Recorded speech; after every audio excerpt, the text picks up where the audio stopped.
There's a strange territory where psychology ends and the paranormal begins. Usually, when we hear stories about hauntings, possessions, or curses, we instinctively look for a ghost. But what if I told you that the human mind is capable of creating horrors far more terrifying than any spirit? Today, I want to open the case files of a man who operates like a detective of the subconscious. In these stories, there are no ghosts, but the monsters are very real. They are born from love, trauma, and loneliness. We are going to look at three specific cases: a wife terrified of her husband's eye, a woman possessed by a male demon, and a man who walks on razor blades in his sleep. These aren't just spooky stories. They are profound lessons on the breaking points of the human psyche. Let's begin with a case that sounds like it was ripped straight from a Hitchcock movie. It concerns a highly educated couple living a seemingly perfect life in the United States. The husband, a mathematics professor, came to our investigator with a problem that was tearing his marriage apart. It wasn't infidelity, and it wasn't money. It was his left eye. His wife, a beautiful and intelligent woman named Judy, had developed a paralyzing phobia of his left eye. She believed that while the rest of him was alive, that specific eye was dead.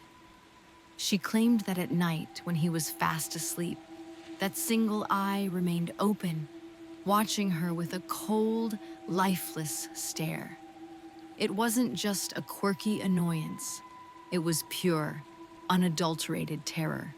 She would wake up screaming in the middle of the night, convinced that the thing lying next to her wasn't her husband, but a corpse masquerading as him.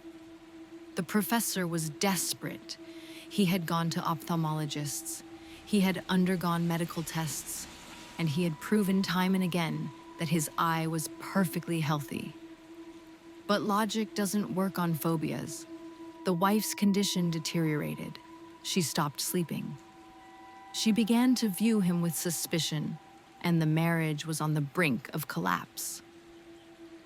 To an outsider, this looks like a classic case of Capgras delusion, where a person believes a loved one has been replaced by an imposter. But our investigator, Monsieur Ali, dug deeper. He realized this wasn't about the eye at all. It was about the intensity of her love. You see, the wife loved her husband so fiercely that she lived in a constant subconscious state of anxiety about losing him. The human mind is a strange machine. It often cannot handle the pressure of perfection. To cope with the overwhelming fear of his eventual death or departure, her subconscious mind created a focal point, a flaw. By convincing herself that a part of him was already dead or evil, her mind was trying to detach itself, to lessen the blow of a potential loss. It was a twisted defense mechanism. She wasn't seeing a monster. She was seeing a projection of her own insecurity. It is a haunting reminder that sometimes we demonize the things we are most afraid to lose, pushing them away just to save ourselves from the pain of heartbreak. If that story explores the anxiety of love, our next case explores the architecture of trauma. This takes us away from the city and into a remote, rain-soaked village, a place cut off from civilization, surrounded by swamps and silence. Our investigator traveled there to meet a woman named Latifa. The villagers were terrified of her. They believed she was possessed by a powerful jinn or demon named Kafil. The story was gruesome. Latifa had been pregnant multiple times, but every single baby died shortly after birth. The villagers claimed that the demon, speaking through her, confessed to killing the children. They said that when the possession took over, Latifa's voice would change entirely. She wouldn't sound like a shy, timid village girl. She would speak in the deep, booming, authoritative voice of a man. When the investigator arrived, the atmosphere was thick with fear. He witnessed the transition himself. One moment, Latifa was a quiet, oppressed woman who had no voice in her own home. The next moment, her face hardened, her posture changed, and that terrifying male voice emerged, demanding water, demanding respect, and threatening violence. To the villagers, this was proof of the supernatural. They treated the demon with awe and fear.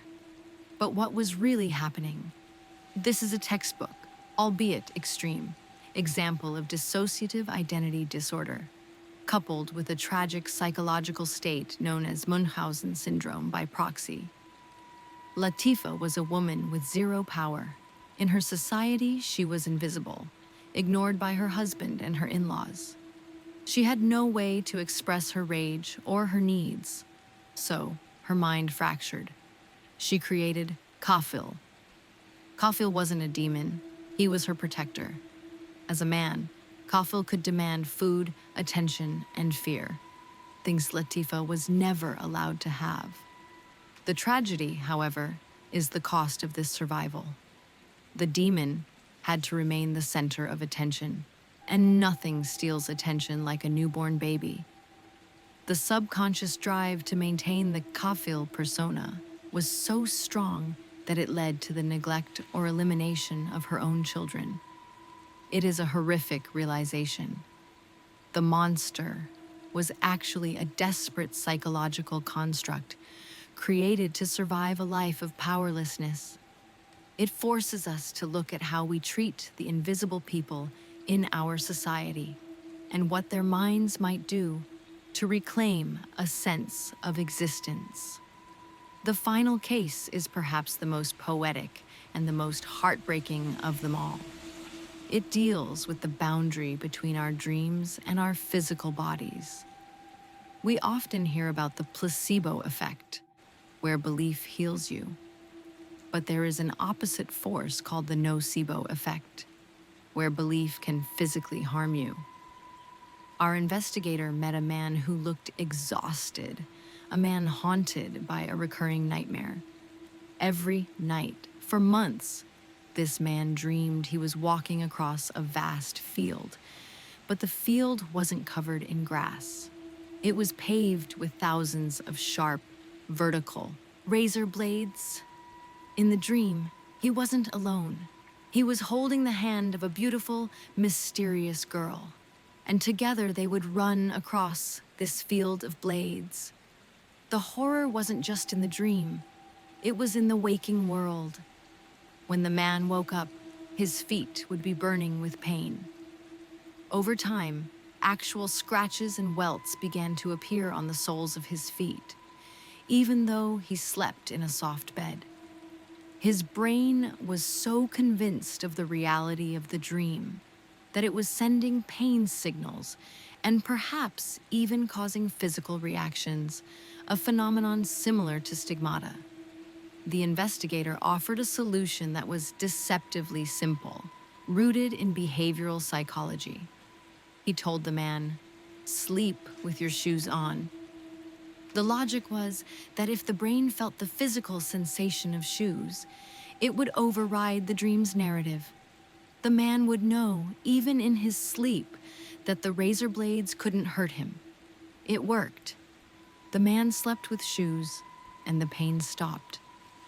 But then, a few weeks later, the investigator found the man looking worse than ever. He had stopped wearing the shoes. He had voluntarily gone back to the torture. Why? Because when he wore the shoes, the dream changed. The razor blades disappeared, but so did the girl. He realized that the girl, his dream companion, only appeared when he was in danger. This man was so profoundly lonely in his real life that he preferred to endure the excruciating pain of walking on razor blades just to feel the hand of a companion in his nightmares. He chose torture over loneliness. These three stories leave us with a heavy realization about the human condition. We like to think we are rational beings, guided by logic and self-preservation, but we aren't. We are emotional creatures driven by deep, often invisible currents. The wife who saw a dead eye was really seeing her own fear of abandonment. The woman who became a demon was really screaming for respect. And the man who walked on blades was starving for connection. So, the next time you hear a story about a ghost, a possession, or a curse, take a moment to look closer. Don't look under the bed or in the closet. Look at the people involved. Look at their fears, their traumas, and their desires. Because the most complex, terrifying, and fascinating mysteries aren't found in the supernatural world. They are found right here, in the labyrinth of the human mind. And sometimes, the scariest thing isn't a monster.